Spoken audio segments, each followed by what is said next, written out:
કરી શકે.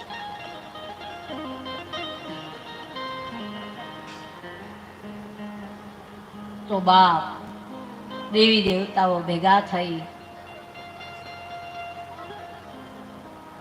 ભગવાન શિવજીને સપ્ત ઋષિઓ મળવા ગયા છે. જે દિવસ સમાધિ લાગી પહેલા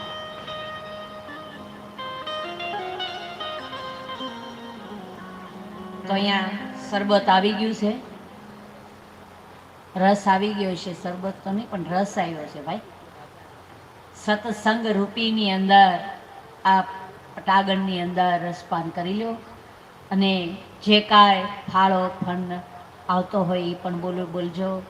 અને આ ગામની અંદર મહાદેવનું મંદિર ખરેખર પાયાથી જ નવું બન્યું છે. જે કાંઈ પાય પૈસા એ મહાદેવનું મંદિર કરવાનું છે આ માંડવડાની અંદર, એના માટે આયોજન રાખેલું છે.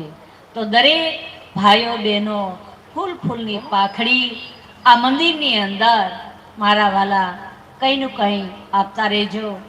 કારણ કે આ તો દેવો કા દેવ મહાદેવ છે, એનું મંદિર બનાવવાનું છે. અને ભાઈઓને પણ એટલો ઉત્સાહ છે, તો એના ઉત્સાહને પણ પરમાત્મા સાથ દે.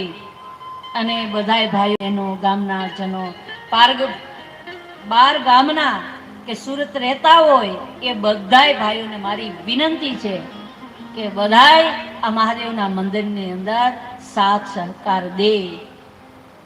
બોલીએ રામચંદ્ર ભગવાન